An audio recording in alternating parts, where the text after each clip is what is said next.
ጤና በዚህ ሰዓት ተነሳን በፊት የተሰበሰበው አምላካችን ስሙ ይመስገን።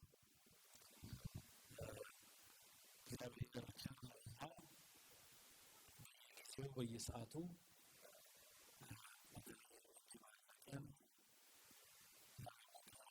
የተረዳነውን ነገር እያስረዳን እየነገረን በስርዓት የመከረን ስለሆነ ሁሉ ነገር ስሙ ይመስገን። በዚህ አጭር ደቂቃ ብቻ ሄድ መጽሐፍ ቅዱስ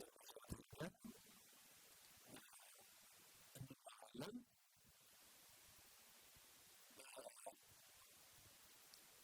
ዘዳግም ምዕራፍ 6 ከቁጥር 12 የሚገኛል ቃል አነሳና እንማራለን።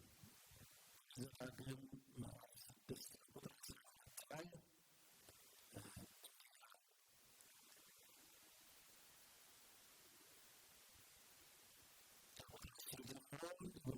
አነባለሁ።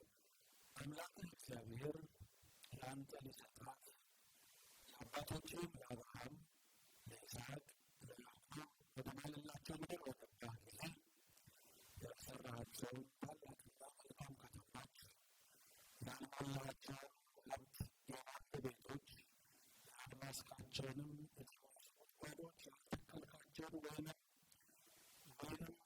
ወይራ በሰጠህ ጊዜ በበላህም በጠቀምክም ጊዜ በዛ ጊዜ ከግብፅ ምድርም ከባርነት ቤት ያወጣህን አምላክህን እግዚአብሔርን እንዳትረሳ ይላል። አምላክህን እግዚአብሔር እንዳትረሳ ተጠንቀቅ የሚለውን መነሻ ሀሳብ እንይዝና ጭብጡን ነገር እንማራለን።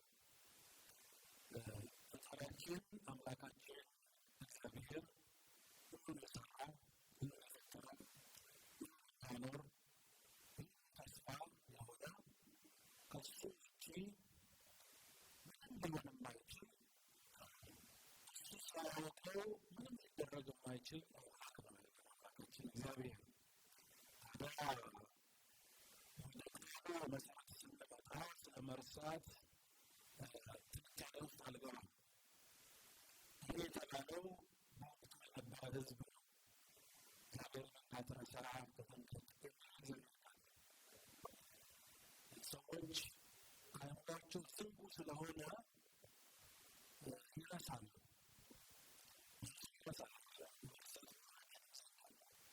መልካም ይዘን ልንፈልግ እንችላለን። አንዳንድ ጊዜ ሰላም ስንባል ዝም ብለን ልንል እንችላለን።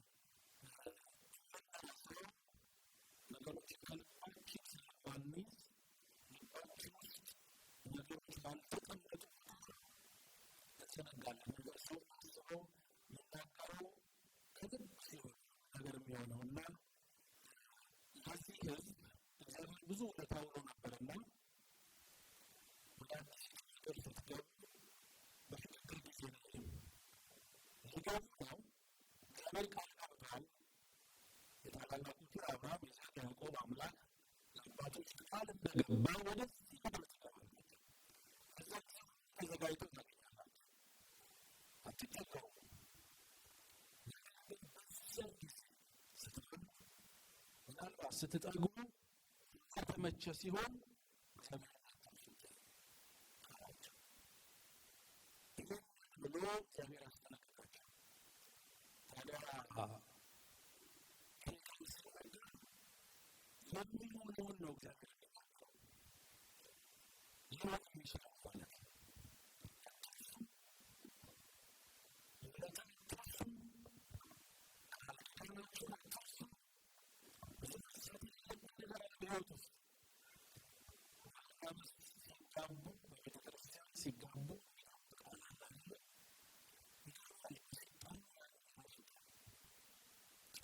ኑሯቸው ውስጥ ራሱ አይኖርም።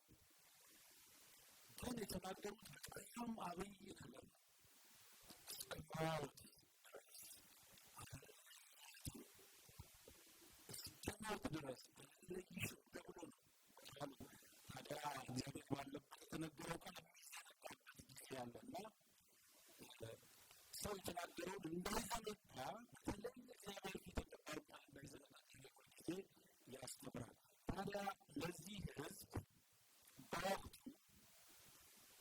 እግዚአብሔርን እንደሚረሱ ያውቅ ነበርና ሁሉ በተለየ ጊዜ እግዚአብሔር ረሱት። ሁሉ ሰዎች ወጡ፣ ከስደት ተመለሱ፣ መልካሚቱ ምድር ወረሱ፣ ሁሉ ነገር አገኙ። ከዛም በኋላ ተመለሱ፣ ረሱት። ከባለቤት አሁን ማንሳት የፈለኩት ነገርን እነሱ እንዲረሱ ያደረጋቸው ምን እንደሆነ ታላላቅ ነገሮችን ከእኛ ጋር አያይዘን ተመልክተናል። በመጀመሪያ ይህ ነው ያለው፣ ሃይማኖትን ባገኙ ጊዜ ረሱት። የሚበላ የሚጠጣ የሥጋ የሆነ ነገር እግዚአብሔርን የሚያስረሳበት ጊዜ አለ። የሚበላውን ነገር ግን የሚሰጠው እሱ ነው። የሚጠጣውን ነገር ሁሉ የሚሰጥ እሱ ነው። ነገር ግን ከነገሮቹ ውስጥ ከበርካታ ነገሮች ውስጥ አውጥቷቸው ያንን ነገር ባደረገላቸው ሰዓት ላይ ስትበሉ ስትጠጡ አትርሱ ብለዋል።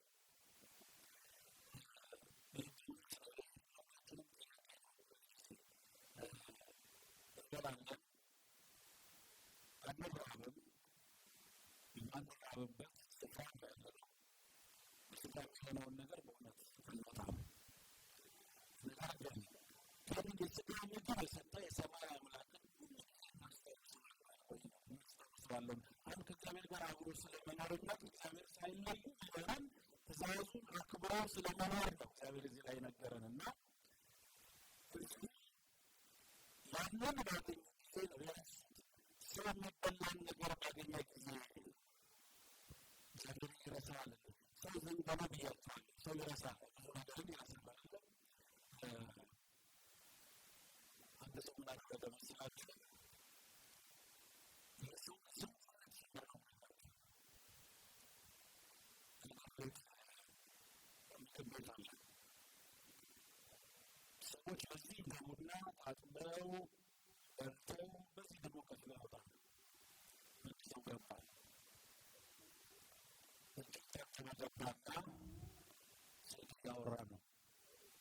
ከሚወጡት ጋር ደግሞ ወጣ፣ ከፍሎ ወጣ፣ ሳይበላ ከፍሎ ወጣ፣ ገባ፣ ወጣ፣ ከፍሎ ወጣ።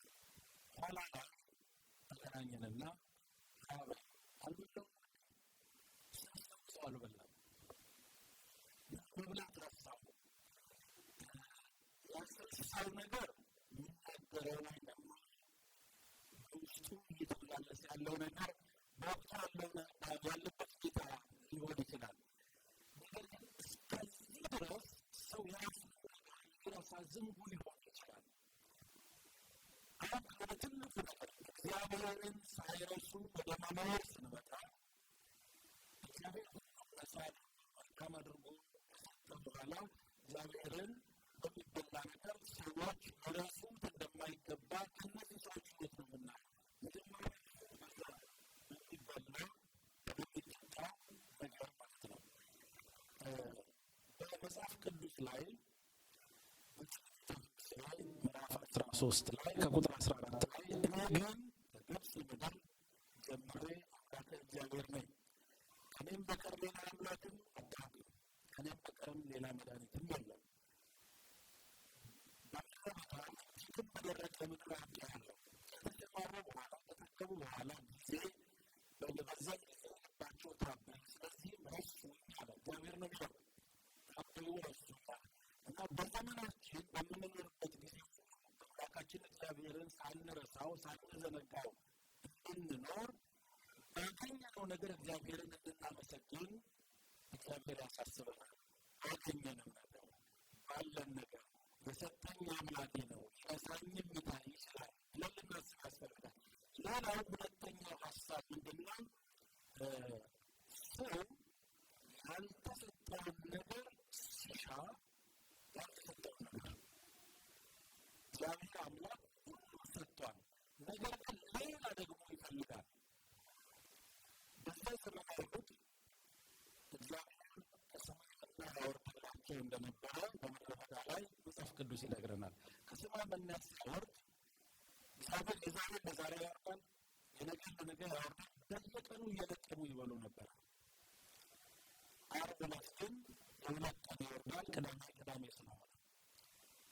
ስለዚህም በዛን ጊዜ አንዳንድ ሰዎች ልክ ሲወርድ ለነገንም የተነገ ወዲያንም አንድ ላይ ይሰበሰቡ ነበር። በብዛት ይሰበሰቡ ከነበረ ይበቃልና የሚሰበስቡት ግን ምናልባት የሚል ሀሳብ ስላለ ዛሬ እግዚአብሔር ይሰጣል፣ ነገም ይሰጣል፣ ነገም ይሰጣል። ታዲያ እግዚአብሔር በሰጣቸው የትርፍ ነገር ፍለጋ አደረጉና ብዙ ሲሰበስቡ እንደሚል እግዚአብሔር ቃል እናገኛለን። ብዙ የሰበሰበ አልተጠቀመም፣ ጥቂትም የሰበሰበ አልጎደለበትም። ብዙ ሰበሰበ፣ ተንበውም አልበሳ በላው ቀረ። ነገር ግን ጥቂት የሰበሰበ አልጎደለበትም። ምንድነው?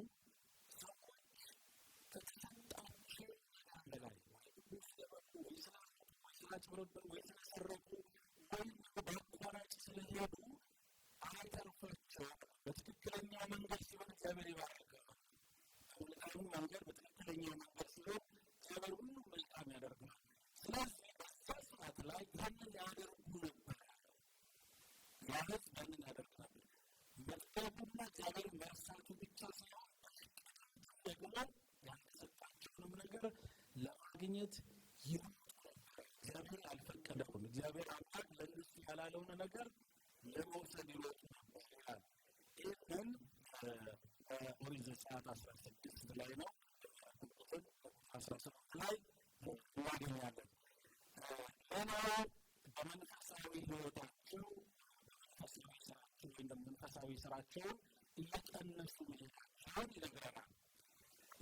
መንፈሳዊ ስራ ሲባል ሰው እግዚአብሔርን የሚያመልክበትን ከእግዚአብሔር ጋር የሚኖርበትን የየዕለት እየቀነሰ ሲሄድ እግዚአብሔርን እየረሳ ይሄዳል። ትንሽ ራቅን ስንሄድ እግዚአብሔርን እየረሳ ነው፣ እየተው ነው። እንዲያውም የሌለ እስኪመስለን ድረስ በማይሆን ሕይወት ስለገባቸው ያንን ነው ያደረጉት። እግዚአብሔር ከባርነት አውጥቶ መልካሙን ነገር ሁሉ ካደረገ በኋላ ሁሉም ከሰጠ በኋላ እግዚአብሔርን ባገኙት ነገር በበሉት በጠጡት ነገር እንደገናም ደግሞ ሌላ መንገድ ፍለጋ ሌላ ነገር ፍለጋ የሚሄዱበት ሁኔታ እግዚአብሔርን ረሱት። ያ ብቻ ሳይሆን ቀነሱ ነው። ሲቀንሱ፣ ጸሎቱን ሲቀንሱ፣ እግዚአብሔርን ማምለኩ ሲቀንሱ እግዚአብሔርን ረሱት። የመጨረሻውን ሀሳብ ትንሽ ጨምሬበት ጨርሳለሁ። የመጨረሻውን ሀሳብ ስላችሁ አሁን እግዚአብሔር እየተወደው መንፈሳዊ ህይወታችን ሲሄድ ብዙ ነገሮችን እየረሳን እንሄዳለን። መልካሙን ነገር እየረሳን እንሄዳለን። እግዚአብሔርን በብዙ ማሳያ መጽሐፍ ቅዱስ ይናገራል። በመጽሐፍ ቅዱስ ላይ ከቅዱሳን ሐዋርያት ቅዱስ ጴጥሮስ ታውቃላችሁ አይደለም? ቅዱስ ጴጥሮስ ጌታችን ኢየሱስ ክርስቶስ በተያዘ ሰዓት ላይ መከራ እየጸናበት በሚሄድ ሰዓት ላይ በሉቃስ ወንጌል ላይ እናገኛለን። ምዕራፍ 24 ቁጥር 52 ላይ ቅዱስ ጴጥሮስ ሩጦ ጌታን ይከተለው ነበር ይልና ቅዱስ ጴጥሮስ ራቅ ይነግራል። ሩጦ ጌታን ሲከተለው ተፈተነበት። ፈተና ምንድን ነው? አንተ ከእርሱ ጋር ነበር ከራቀውም ያለ 3 ጊዜ እንደካደ በመጽሐፍ ቅዱስ ይነግረናል። ጴጥሮስ የጌታ ሐዋርያ ነው። ነገር ግን ፈተና ርቆ በማዶ በመከተል እንደሆነ ያ የቅዱስ ጴጥሮስ ታሪክ ይነግረናል። መቅረቡ አብሮ መሆኑ ፈተና ይመጣል። አብረን ፈተና አይቀርም። ፈተና አይቀርም። እግዚአብሔር ከአምላካችን ነገሮች ርቀንም አለ ቀርበንም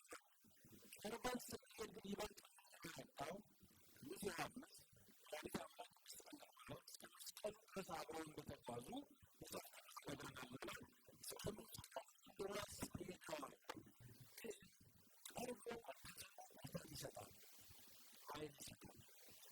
ሁልጊዜ ፈተና ሲኖር ቃሉን በውስጣችን እግዚአብሔር መንፈስ ይረዳናል እና ቀርቦ አሁን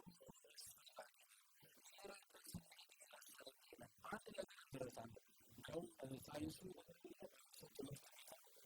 አምስት ዓመት እየቀነሰ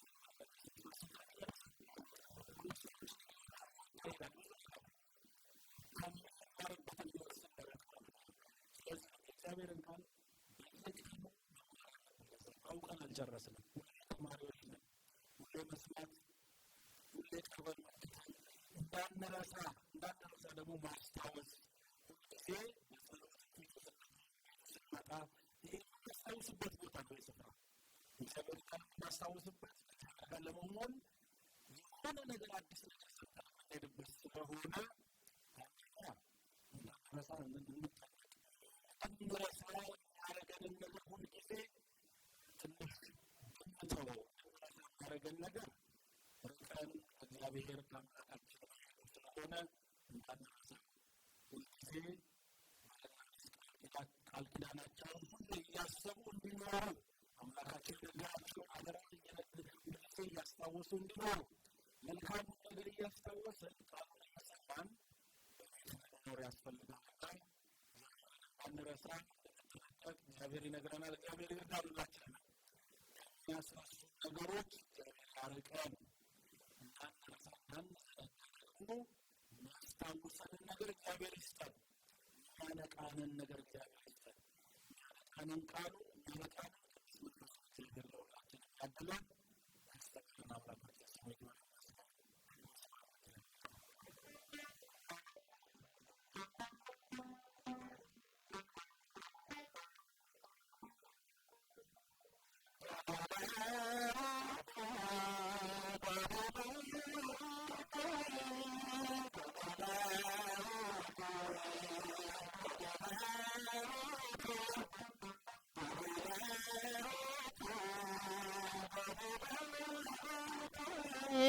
ገሊላ እትዊ ገሊላ እትዊ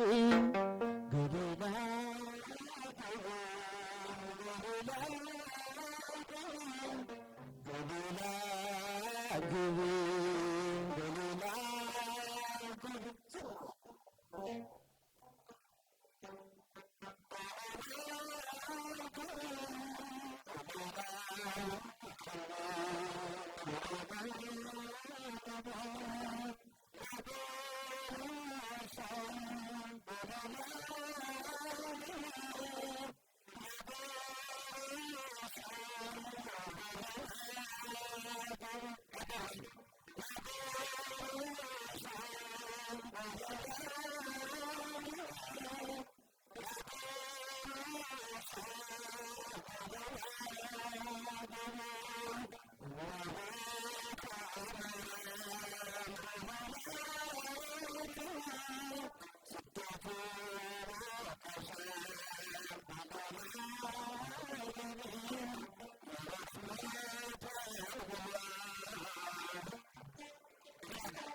Amen.